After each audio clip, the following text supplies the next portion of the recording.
The gentleman from Virginia Beach, Mr. Miyares. Mr. Speaker, I rise for an introduction and a point of personal privilege. The gentleman has the floor. Mr. Speaker, joining us on the House floor today is Scott Parks. Scott is a native of Virginia Beach and spent 3 decades of his life in service to the Commonwealth and the Department of Navy as an environmental engineer. He also served his community as being a Sunday school teacher for the youth at First Baptist Norfolk, where his quick wit, warmth, and love left an incredible impression on so many young people, including myself, many years ago. Scott and his beautiful wife, Ellen, have always opened themselves up for those in need.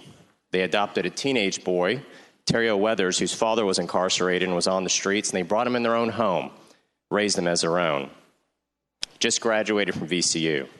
Scott's story is a simple story of so many Virginians who live their life, give back to their community, and try to do the right thing. But his story doesn't stop there. In 2007, after open heart surgery, his body began to attack his own organs. He suffered kidney failure, liver failure, multiple organ failure. He wasn't given much of a chance to live. He was diagnosed with a rare blood disorder called catastrophic antiphospholipid syndrome, or CAPS. Mr. Speaker, only 400 people have been diagnosed with this disease ever in the history of the world. Through life-saving drugs and experimental medical treatment, he began to recover, but it also destroyed his kidneys. He went on dialysis, and then he became the first successful patient in history to receive a successful kidney transplant with CAPS in recorded history from a friend from his church.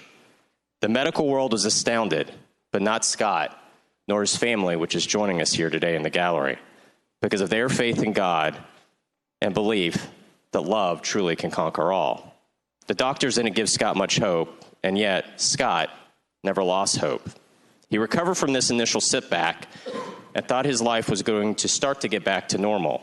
Through intensive rehabilitation, he began to walk again.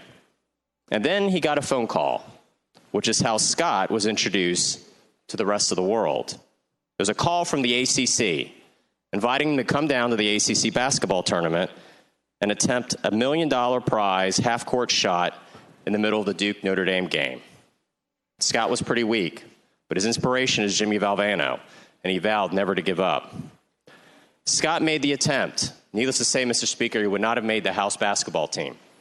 The shot flamed out, didn't even come close. An interesting twist, reporter Ryan Fagan's video of the shot went viral. Over 10 million people saw his attempt fall far short. But as we've seen sometime with bullying and social media worlds, so many people use that opportunity to make fun of him, belittle him, treated Scott as a source of cruelty and derision. And yet Scott persevered. They didn't know. They didn't know his background. Didn't know the 39 pills he took a day to stay alive and the hours upon hours of rehabilitation that made it a miracle for him to just be standing there that day. They didn't know his story. But an interesting twist, Ryan Fagan wrote a follow-up story for Sporting News, and then ESPN drew interest. And they shared this story to the world of Scott's real story. And then something remarkable happened, Mr. Speaker. The man that was derided became a source of inspiration for so many dealing with life-threatening disease. Scott's incredible story of courage was profiled multiple times nationally, both in Sporting News and ESPN, detailing the love of his wife, Ellen, his family, his indomitable strength, and his quiet nobility in combating this life-threatening disease. His story provided inspiration to countless Virginians and Americans. In 2015, Scott had another setback. Through complications of a disease, he suffered through multiple strokes and went to a coma. Doctors questioned whether he'd ever come out of his coma. He did. They questioned whether he'd ever be able to recover any use of his arm. He did. They questioned whether he'd ever be able to communicate again. Indeed, he did. Mr. Speaker, what does courage look like? Oftentimes, we rightly say it's a soldier standing on the wall. It's the men in blue protecting our communities. It's the firemen going in for the rescue. But sometimes, Mr. Speaker, the face of courage can come to us in a different form. And I say in the back of the chamber today, the face of courage sits in Scott Parks. Scott's faith and spirit, while facing this illness, are proof indeed that through faith, love can conquer all. It is my honor to let the Parks know that on January 20th, this body unanimously passed House Joint Resolution 742, commending Scott Parks for his incredible courage and will and inspiration for so many facing life-threatening diseases. Mr. Speaker, St. John of the Cross said that at the end of our lives, we will be judged by how we loved.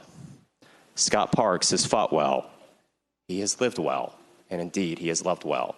It's a pleasure of the body of this House. Please give Scott Parks a warm House welcome for all he has done for those fighting.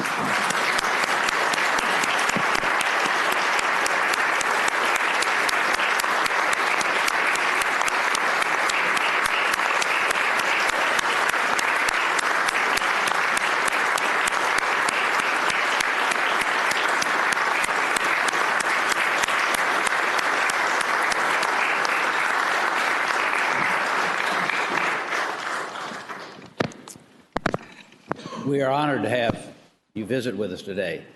We salute you for your courage and for your perseverance, and just thank you for being with us today and showing to us what can be done when somebody tries hard. We thank you very much.